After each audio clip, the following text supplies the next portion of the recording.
कॉलनाइज बॉसच्या आदेशानुसार कॉलनाइजर्सचा एक गट एका मोहिमेवर निघाला.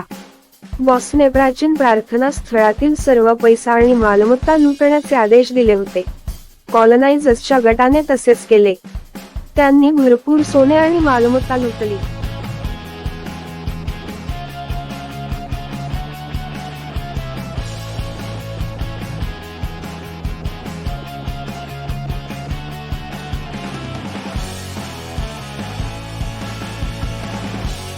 ज्यावर आपल्या प्राचीन देश संस्कृतीचे रक्षण करण्याची जबाबदारी होती त्या प्रोटेक्टर्सना हे ज्ञात झाले.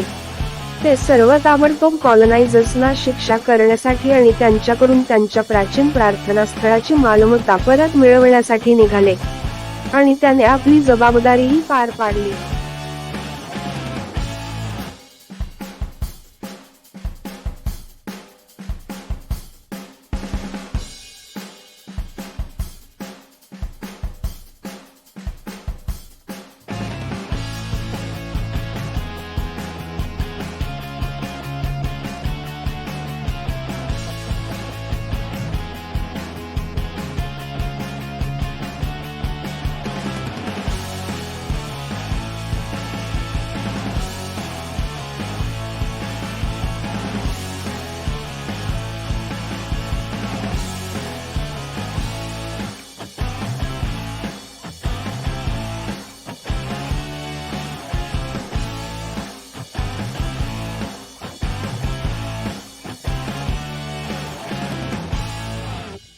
त्यामुळे अशा प्रकारे स्थानिक लोकांनी त्यांच्या स्थानिक संस्कृतीचे क्रूर आणि घृणास्पद कॉलनाइजर्सच्या गटापासून संरक्षण केले.